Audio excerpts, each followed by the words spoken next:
Mateus 7, verso 13, verso 14. Mateus 7, versos 13, verso 14.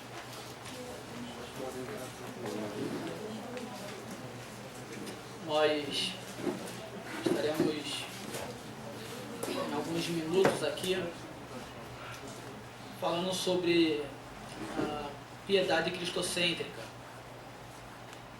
vida cristã piedosa. Eu quero rogar a Deus que nós possamos entender que não há possibilidade alguma de nós pensarmos viver uma vida piedosa sem que Cristo seja o centro desta vida. Eu quero ter o desafio hoje de pensar com vocês isso, de levar para casa algo que queime nosso coração, que queime nossa mente, nos desafie a expressar Cristo na sociedade, aonde Cristo nos levar. Então eu quero,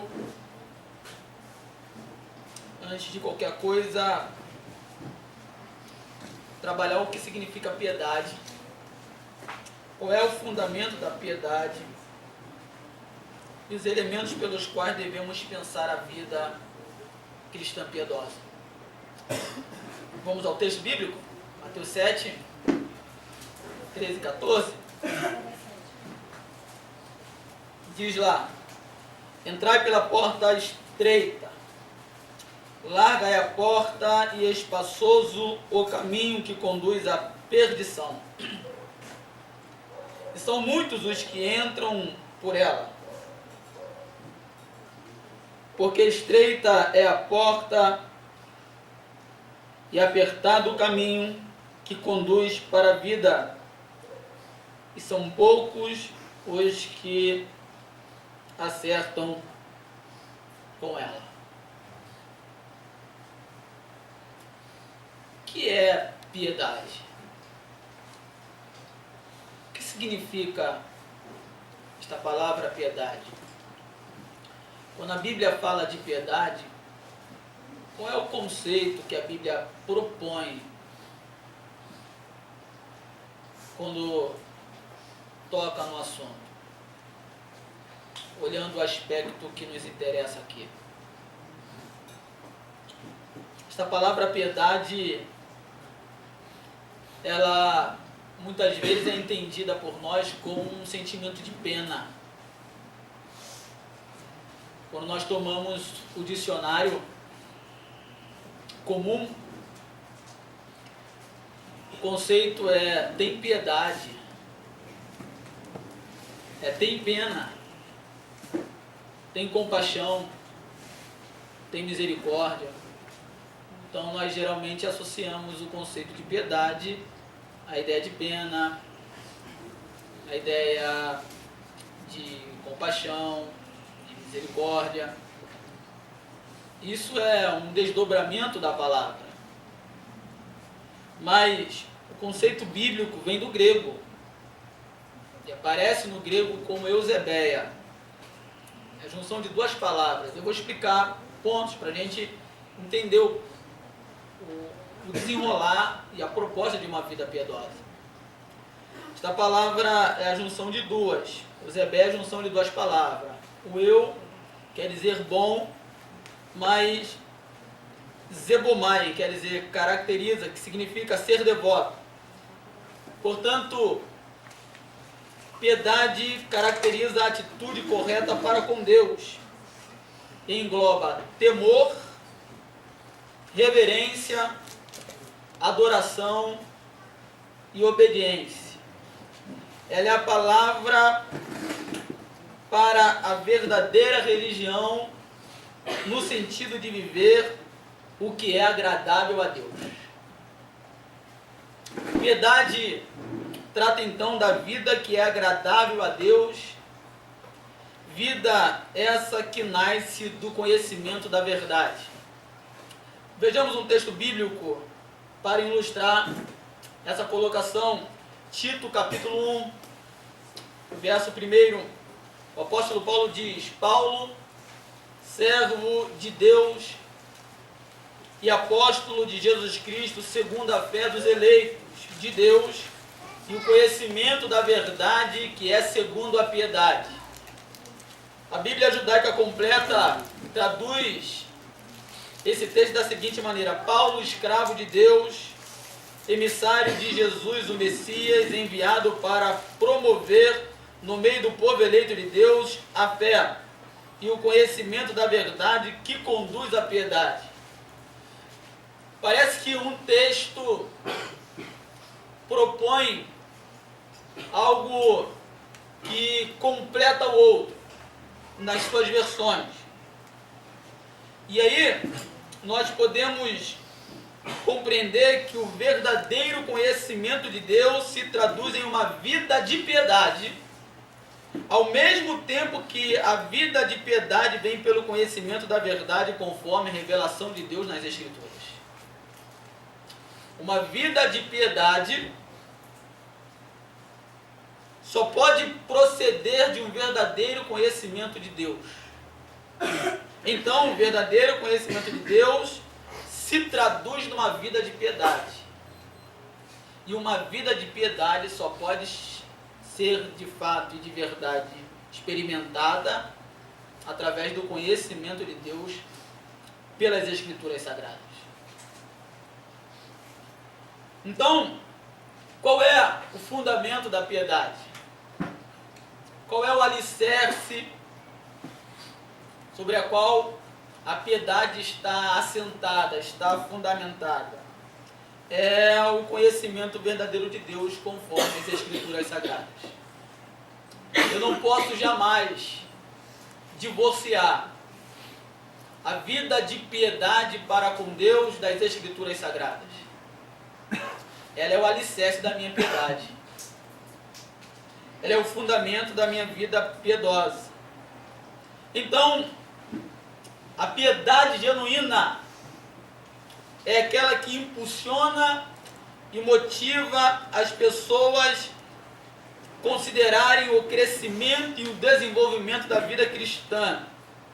A piedade trata-se do vínculo que se estabelece com o conhecimento da verdade, que estimula a pessoa a aprofundar e aperfeiçoar aquilo que no presente ainda está no início.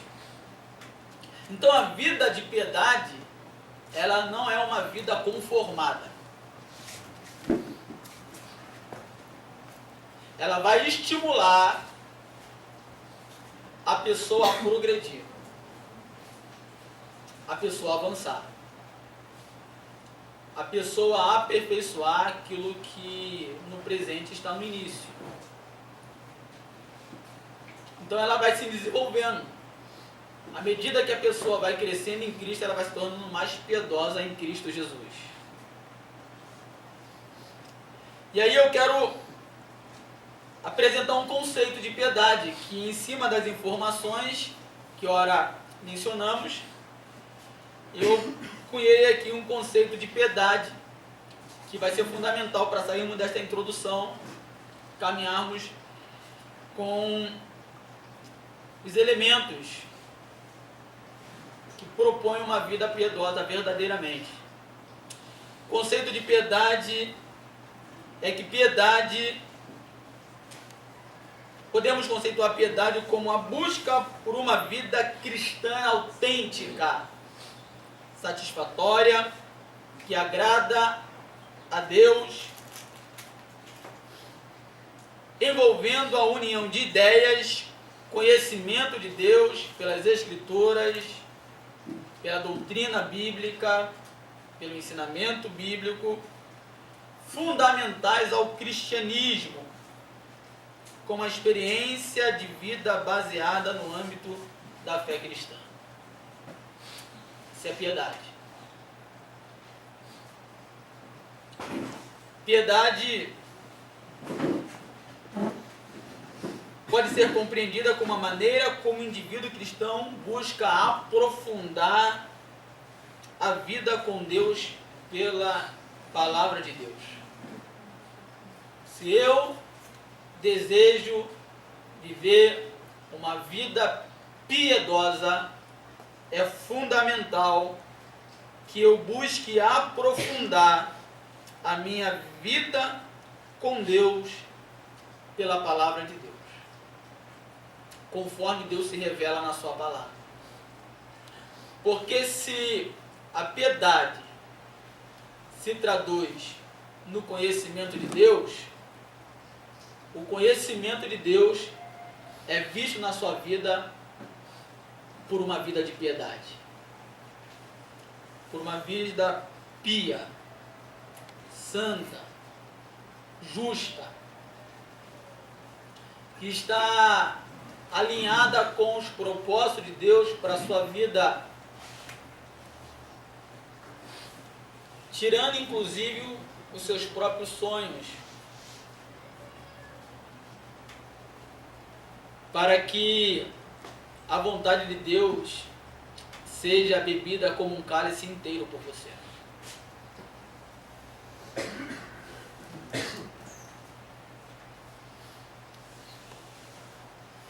O aprofundamento da vida com Deus nunca está em oposição à natureza de Deus e nem à sua palavra. Muito pelo contrário. Se eu quero aprofundar a minha vida com Deus, eu vou me aprofundar em Deus, conhecendo Deus pelos seus atributos, e isso por meio das Escrituras Sagradas. Então a vida piedosa está profundamente alinhada com Deus e a sua palavra, os atributos de Deus, a natureza divina, de tal forma que a vida cristã autenticamente piedosa não pode estar em oposição às Escrituras e nem aos atributos de Deus. Eu não posso dizer que sou piedoso e não viver em santidade, por exemplo. Eu não posso dizer que sou piedoso e não amar a justiça. Eu não posso dizer que sou piedoso e não amar o que Deus ama. A piedade nos conduz a caminhar em direção ao que Deus ama e a amar o que Deus ama. Então, quais são os 3 elementos pelos quais devemos pensar a vida piedosa? O primeiro elemento é o corpo doutrinário, pessoal. É o corpo de crença. Nós estamos falando de piedade cristã. A piedade cristã, nós temos falado aqui de forma introdutória, está associada com o conhecimento de Deus, conforme Deus se revela pelas Escrituras Sagradas. E o conhecimento de Deus, conforme ele se apresenta nas Escrituras Sagradas, vai traduzir-se numa vida piedosa. Ou seja, eu sei que você conhece a Deus pela maneira como você vive Deus. Como você traduz o conhecimento de Deus na sua vida, expressa que de fato, de verdade, você o conhece. Então existe um corpo doutrinário que guia a nossa fé, que guia a nossa vida. Um dos pilares da reforma protestante é o sola escritura. Tem várias camisas aí, dos 5 solas aí. E o sola escritura é a base de todos os solas.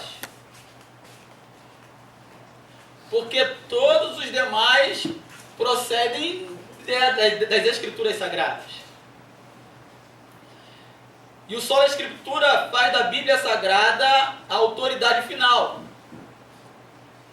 Todas as coisas absolutamente são julgadas pelas Escrituras. Tradição, concílio, sínodo, catecismo, todas as coisas devem ser julgadas pela Bíblia, porque ela é a autoridade final. Eu abraço o catecismo, eu abraço os concílios, eu abraço os credos, se todos eles estiverem de acordo com o que as Escrituras apresentam. Do contrário, eu fico com as Escrituras e abandono todas as coisas. Foi isso a proposta de Martim Lutero. E nós, costumeiramente, dizemos que a Bíblia é a nossa única regra de fé e prática. Isso não é comum nós falarmos? Isso não é normal nós ouvirmos? Que a Bíblia é a nossa única regra de fé e prática? Geralmente, quando alguém vai ser batizado, se pergunta a esta pessoa se ela acredita que a Bíblia é para ela a sua única regra de fé e prática. Ou seja, que a vida dela será conduzida conforme a apresentação de Deus, conforme a vontade de Deus revelada nas Escrituras Sagradas. E quando nós falamos que o corpo doutrinário é o elemento pelos quais devemos pensar a vida piedosa, nós estamos dizendo que a Bíblia Sagrada é aquela que nos conduz a uma vida de piedade.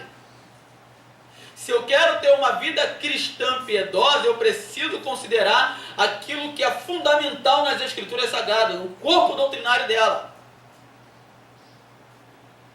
Porque se eu tenho um conhecimento estranho àquilo que a Bíblia apresenta, eu já comprometo então a minha vida piedosa. Se o meu entendimento da Bíblia não corresponde a tudo aquilo que a Bíblia fala de si, fala de Deus, na pessoa do Pai, do Filho e do Espírito Santo, fala a respeito da redenção. Se o meu entendimento é heterodoxo, é um entendimento torto, não é um entendimento correto, eu vou comprometer também a minha vida de piedade. Porque a minha vida de piedade ela é guiada pela Bíblia.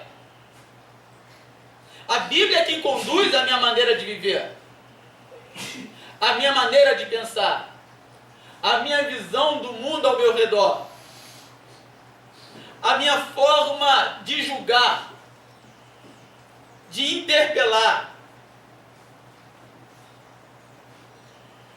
Quando as coisas são postas diante de mim, é pela Bíblia que eu faço isso.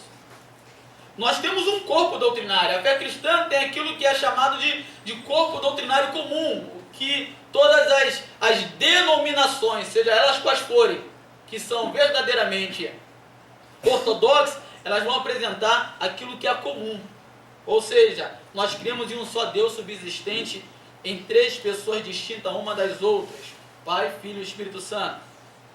Nós cremos que a salvação é ato exclusivo de Deus, uma dádiva dos céus, recebida gratuitamente pela fé no nosso Senhor Jesus Cristo.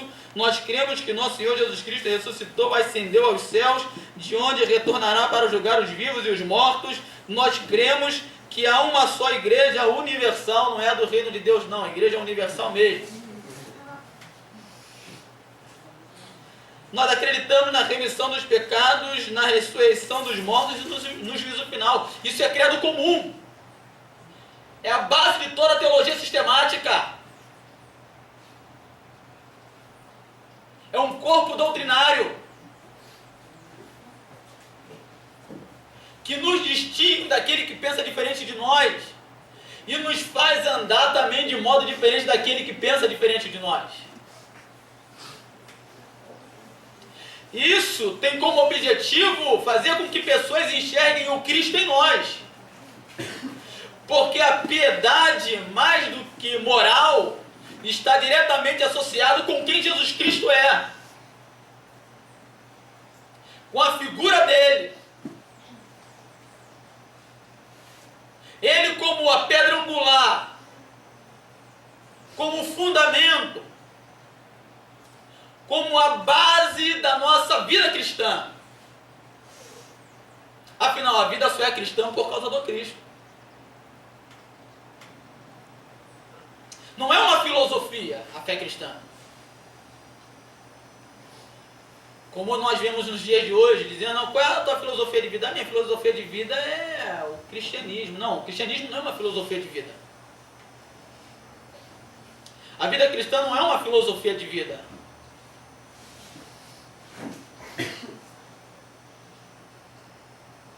A vida cristã é uma pessoa que está diante de mim, no qual fui posto, no qual devo andar, pelo qual devo viver.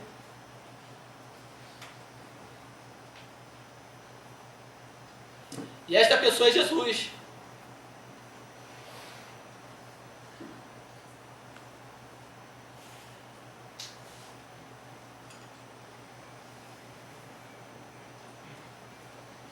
A vida piedosa não tem apenas um corpo doutrinário, ela tem um corpo de valores. Porque o cristianismo é uma fé fortemente ética, mas não se resume a uma série de regras que os cristãos obedecem mecanicamente, a um conjunto de instruções. O corpo de valores significa uma série de valores resultantes da redenção que nós experimentamos e recebemos com as mãos vazias, como diz Francis Schaeffer, as mãos vazias da fé. Fundamentada na pessoa de Cristo, estabelecendo valor sobre valores.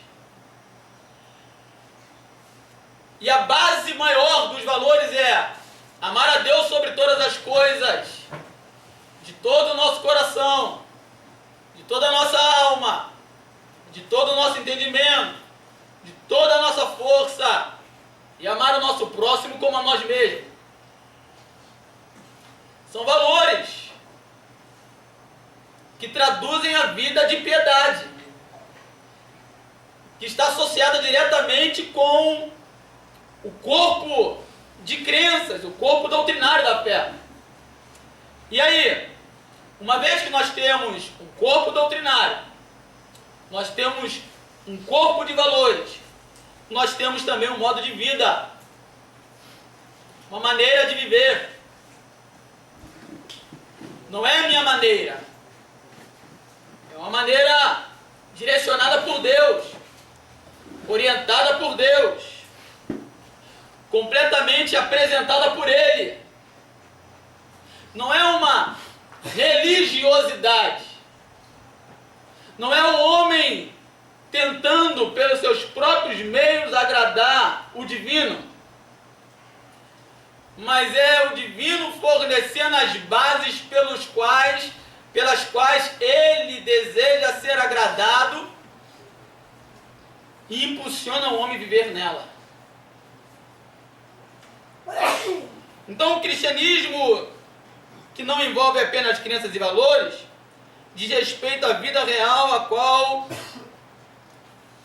devemos estabelecer uma vida séria com Deus.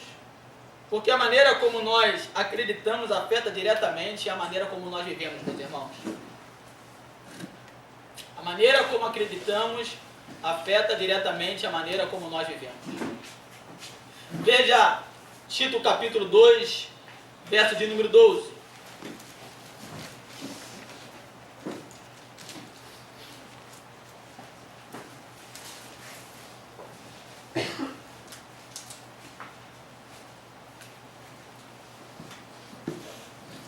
Está falando da graça de Deus que se manifestou, salvadora a todos os homens.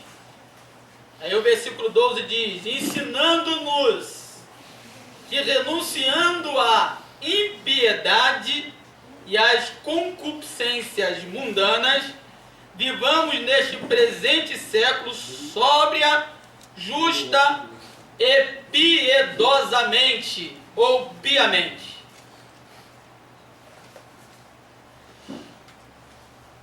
Então, a vida de piedade nos ensina uma maneira de viver. No texto bíblico é: renunciando à impiedade, renunciando às concupiscências mundanas, vivamos neste presente século de modo sóbrio, justa e piedosamente. E aí, se nós pensarmos nas últimas décadas, Vocês são jovens, eu também sou acho que mais velho do que alguns aqui. Mas nas últimas décadas, se você pegar algum livro que trata um pouco sobre a história da igreja, ou que associa a história da igreja brasileira, você vai perceber que a espiritualidade, a piedade da igreja brasileira vem declinando em muito. A piedade vem declinando muito. Isso por quê? Por causa de crenças estranhas. Isso de um modo geral. Não alcançou apenas as igrejas chamadas neopentecostais, as igrejas pentecostais. Isso alcançou também as igrejas históricas. Crenças estranhas também entraram dentro de igrejas históricas, que subverteu a vida de piedade, a vida cristã séria, que tem como objetivo traduzir Jesus para as outras pessoas. Hoje, na igreja brasileira, que deveria ser a guardiã dos pilares da reforma protestante, somente as Escrituras, somente a fé, somente a graça, somente o Cristo, a glória somente a Deus, esta igreja protestante, que deveria ser a guardiã desses valores, desse corpo de crença, ela hoje voltou à Idade Média e se aliançou à sua irmã mais velha, que é a igreja medieval romana. Porque lá se vendia o perdão pelo lucro. E aqui se vende tudo pela ganância. Hoje nós vemos igrejas que prostituíram a sua espiritualidade. Bem, quando eu falo de igrejas, eu não falo de uma placa. Tem que enxergar pessoas. Porque lá dentro tem pessoas. Isso alcança também as igrejas históricas. Prostituíram a sua piedade. E nós prostituímos a nossa piedade, a nossa espiritualidade, todas as vezes que negociamos os valores inegociáveis das Escrituras Sagradas e sacrificamos valores eternos no altar do imediatismo. Nós prostituímos a nossa espiritualidade. Não apenas o fazemos quando vendemos fronha de travesseiro, não apenas o fazemos quando vendemos lenço ungido, rosa para tirar o olho gordo, vassoura ungida para varrer o mal da sua vida, tratamento da água, a água do Rio Jordão e oferta de R$900 que ganha de brinde uma Bíblia. Nós não apenas prostituímos a nossa piedade ou a nossa espiritualidade quando fazemos isso, mas também prostituímos quando nós temos uma ortodoxia, que é a crença correta, e não temos a ortopraxia, que é a prática da verdade, que é a prática do conhecimento correto. Se eu tenho o ensinamento correto, mas não tenho a prática correta, eu prostituo a minha espiritualidade.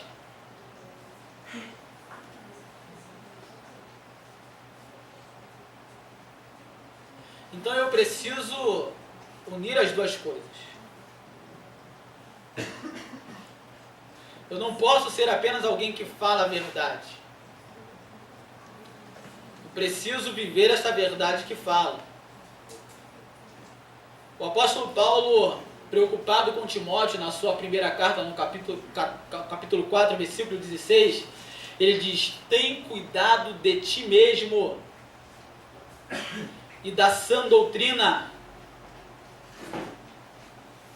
medita nela, porque fazendo assim salvará tanto a ti quanto aos que te ouvem. Eu não posso me preocupar em apenas falar para que outros sejam salvos, mas aquilo que eu falo tem que arder no meu próprio coração, a fim de que eu seja admoestado, seja exortado, seja instruído e seja conduzido a uma vida justa. O apóstolo Paulo, na sua segunda carta aos Coríntios, segunda carta a Timóteo, no capítulo de número 3, versículo 16 e 17, o apóstolo Paulo diz: toda a escritura divinamente inspirada é proveitosa para ensinar,